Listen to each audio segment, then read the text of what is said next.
기사 직배송이 배송해드릴 두 번째 코너 핫이슈 바로 배송 핫바입니다. 핫바 안순혜 변호사가 준비했죠? 네네. 네. 오늘 핫바는 제가 벚꽃을 보다가 떠올라서 와. 가져왔습니다. 한참 너무 예뻤는데 낭만적이에요. 아, 그렇죠. 저도 낭만을 참 어울리는 사람인데. 그렇다고 합시다. 네. 근데 오늘은 애석하기도 낭만적인 얘기가 아니고, 그래요? 조금 혹독한 현실 이야기를 준비를 했습니다. 벚꽃 피는 순서대로 망한다. 라는 속설이 현실화되듯 네. 위기의 지역 대학에 대한 맞아요, 얘기인데요. 맞아요. 그 지역 대학이 위기라는 말 많이들 들어보셨을 들어봤어요. 거예요. 근데 이번에는 그 체감하는 정도가 좀 달랐습니다. 네.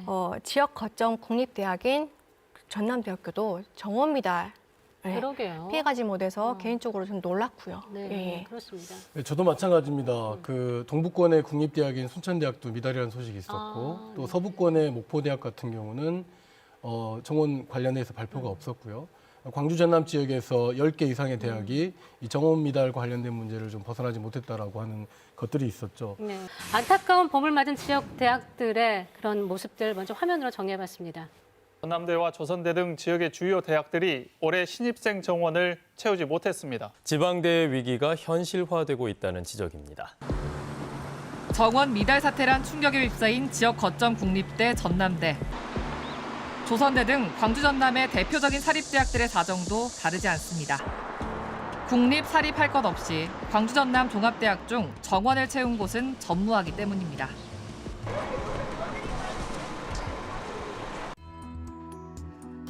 지역대학을 강타한 신입생 미달 쇼크. 광주 지역 18개 대학은 올해 신입생 최종 등록률이 역대 최저를 기록했고 전남도 상황은 마찬가지입니다. 어렵지만 그래도 올해까지는 그래도 어느 정도는 채울 수 있을 거라고 생각을 했었는데 생각보다 충격파가 더 크고. 대학의 정원 미달 사태는 이미 예견됐습니다. 학령 인구의 지속적인 감소로 대학에 입학할 학생 자체가 줄어든 것인데요.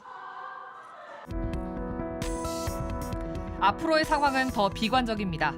3년 후엔 4만 명 가까이 줄어들 정도로 감소 추세가 더 커질 것으로 예상되기 때문입니다.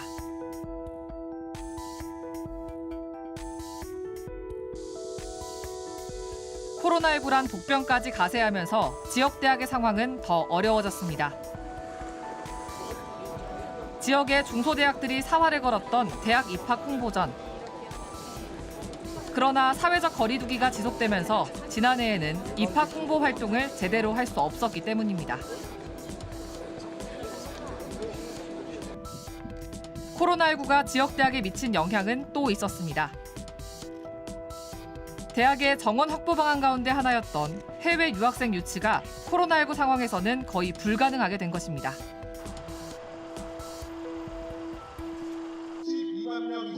사실 지역대학의 위기는 이미 경고됐던 것입니다. 지난 2019년에는 대학 노조가 나서 정부의 실효성 있는 대책을 요구했는데요. 대학 혁신 지원 방안은 사실상 학령 인구 감소와 재정적 한계와 어려움으로 그 어느 때보다 위기 현상이 가속화될 것이 자명하다. 위기의 지역대학, 대책은 없는 것일까? 최근 광주시에서는 대학 위기 극복을 위한 지역대학 육성 전담 조직 구성 계획을 발표했습니다. 대학을 지역 성장 산업과 연계하고 대학과 교육청, 기업 등 혁신 주체들이 모여서 머리를 맞대겠다는 겁니다. 지역대학의 문제 역시 지방자치의 범주에 포함시켜서 광주 공동체가 함께 책임지고 풀어나가야 된다고 그렇게 생각을 합니다. 신입생 정원 미달로 적신호가 켜진 지역대학들. 지역대학의 위기는 곧 지역 공동체 붕괴로 이어질 수 있다는 불안감이 증폭되고 있는 2021년 봄. 벼랑 끝에 몰린 지역대학은 지금 존립의 실마리를 찾기 위해 모색 중입니다. 학력 인구 감소에 또 코로나19, 유학생 유치 또 어려움까지 굉장히 총체적인 난국인데요. 보는 저희도 이렇게 답답한데 현장에 계신 분들은 아유 속이 타실 것 같아요. 그래서 모셨습니다. 전국 교수 노조 광주 전남 지부장이신 동광대학교 정영일 교수입니다. 어서 오십시오, 교수님. 예, 반갑습니다. 정영일입니다. 야, 그래도 수업은 계속 되고 있죠. 현재 상황이 어떻습니까? 예, 그렇습니다. 현재 이제 비대면과 대면이 이제 병행하고 있는데요. 네. 이전에 비해서 이제 그 입학생 정원이 많이 떨어지다 보니까 아무래도 수업 분위기가 좀 무거워지는 그런 이제 현상들이 있고요. 이제 전국적으로 보면 이번에 한 6만여 명 정도가 사실 이제 부족했습니다. 그래서 이제 그 대학들이 지금 현재 1대1 이하인 대학이 올해 18개였었거든요. 네. 근데 그 중에서 지금 11개가 사실 이제 호남과 이제 영남 지역에 집중돼 있어서 특히 이제 저희가 속해 있는 이 호남 지역이 네. 매우 이제 심각한 수준이고요. 그리고 이제 어느 정도 아까 말씀하셨던 것처럼 예견은 했었지만 이 정도 상황일 줄은 저희들이 몰랐습니다. 예. 아주 충격입니다. 그러니까요. 예. 네, 더 큰 문제는 이 위기 상황에 해가 갈수록 더 심각해진다는 거예요. 근데 3년 후에 대학 정원에 비해서 3년 후에는 한 10만 명 정도 이렇게 부족하다면서요. 그러면 그 지역 대학이 버틸 수가 있을런지 지역 경제까지 걱정이 되거든요.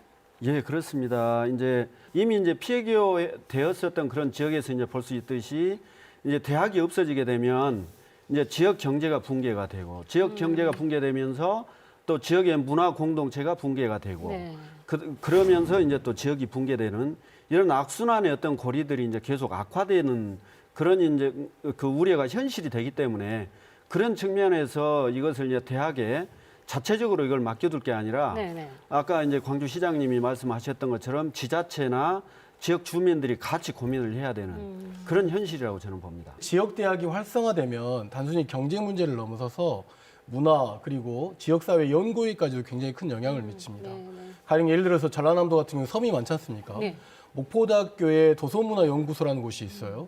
그리고 여순 최근에 여순 11구 특별법이 지금 현재 유치되고 네. 추진되고 있는 과정이잖아요. 순천대학교의 여순연구소가 각종 자료를 총망라해서 지역의 연구들을 바탕으로 해서 많은 지역사회에 새로운 일들을 만들어내고 있거든요.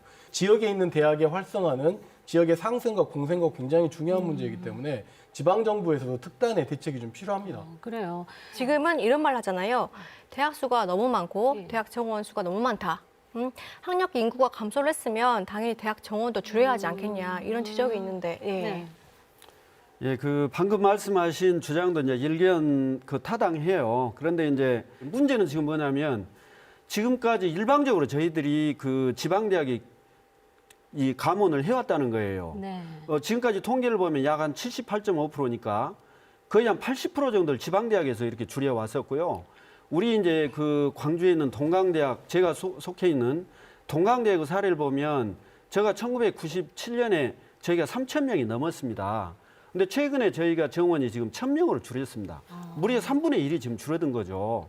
근데 이 1,000명이라고 하는 숫자는 사실은 이제 그 손익 분기점이라고 볼 수 있습니다. 이게 최저 마지노선이거든요. 네네.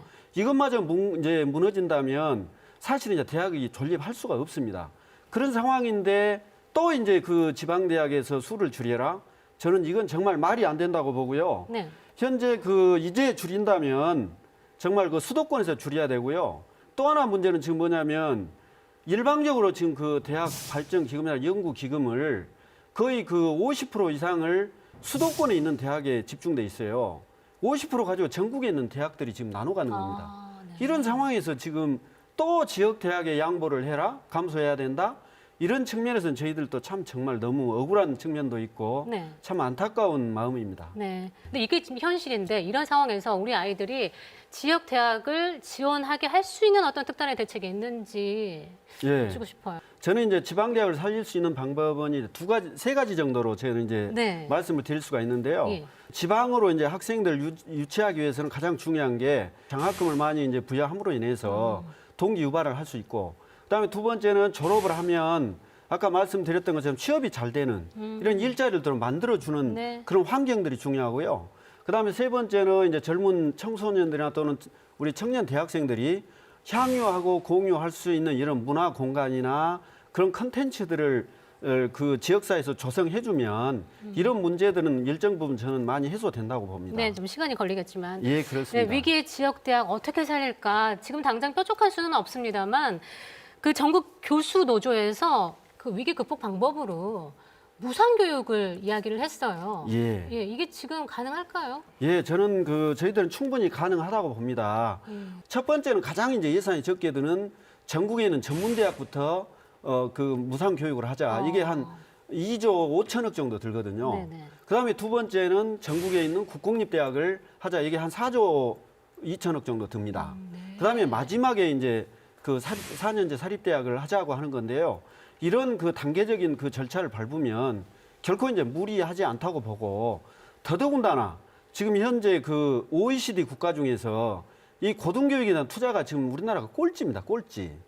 거의 최저 수준이에요. 네. 그럼 교수님, 대학의 자구 노력에 대해서는 어떻게 보세요? 필요할 거라고 보는데. 예, 당연하다고 예. 봅니다. 저희들이 특히 이제 제가 개인적으로 90년대 일본이 지금 현재 우리와 같은 이런 그 상황들이 왔었어요. 네. 지방대학 위기가 아주 심해서 이제 구조조정이 이제 상당히 고통을 겪었던 시기에 제가 그 벤치마킹을 갔었는데, 그때 이제 일본의 경우에 대학들이 이제 그 회생의 전략 중에 하나가 뭐냐면 특성화입니다. 네. 그 지역의 특성에 맞는 또 지역 사회와 연계된 네네. 이런 산업과 연계된 학과들을 구성을 하고, 그리고 거기에 맞는 또 자원들을 충원하고, 그것을 또 이제 졸업을 하면 지역 사회에서 또 이제 그 취업의 현장으로 흡입하는 네네. 이런 그 선순환 구조를 이제 만들어야 되는데, 이 국가, 지역 사회 모든 그 국민들이 이제는 대학을 살리기 위한 이런 그 정책과 그리고 고민들을 이제 진지하게 해야 될 때라고 봅니다. 교육 백년지 대계란 말은 아무리 강조해도 지나치지가 않습니다. 왜냐면요, 한 사람의 인생이 걸려 있고요. 그리고 한 지역, 한 국가의 미래가 교육에 있기 때문입니다. 오늘 정영일 교수와 함께했습니다. 감사합니다. 예, 고맙습니다. 자, 시사직배송 벌써 마무리할 시간입니다. 저희가 한 가지 더 소식을 좀 전해드릴게요. 2회 때 다뤘던 소식인데, 환경미화원의 직업병 소식 우리가 함께 얘기를 나눴잖아요. 근데 이분들이 이전에는 일반 건강검진을 받으시다가 이번에 특수 건강검진을 받을 수 있다는 소식이 전해져 왔습니다. 고용노동부가 환경미화원의 폐암, 근골격계 건강검진을 실시한다고 합니다. 네, 되게 반가운 소식이네요. 네, 그럼요. 뭐 사회적 연대, 그리고 사회적 어깨 동무 굉장히 네. 좀 중요하다고 생각하거든요. 그러면서 좀 따뜻한 사회를 만들기 위해서 모두가 함께 좀 시사에 큰 관심을 가졌으면 좋겠습니다. 그래요. 아는 만큼 보인다는 말 요즘에 저도 실감하고 네, 있습니다. 네. 저도 시사를 공부하게 되면서 좀 세상이 다르게 보이고 좀 더 따뜻한, 좀 더 나은 세상을 꿈꾸게 되더라고요. 네. 예. 더 나은 세상을 꿈꾸는 거, 그 사람의 사정이라든가 고민을 먼저 듣고 또 그 사람을 알아가고 아는 게 시작이 될 거라고 봅니다. 자, 그래서 오늘 마지막 순서 착한 배송에서는 요즘 청년들의 경제 사정에 대해서 더 많이 고민해주고 누구보다도 함께해주고 있는 광주 청년 드림은행을 여러분께 소개해드릴까 합니다. 이 착한 배송 함께 하시면서 오늘 배송은 모두 마감하겠습니다. 다음 주에도 따끈한 시사 가지고 여러분 안방까지 직접 배송해드리겠습니다. 오늘도 시청해주셔서 고맙습니다. 수고하셨습니다.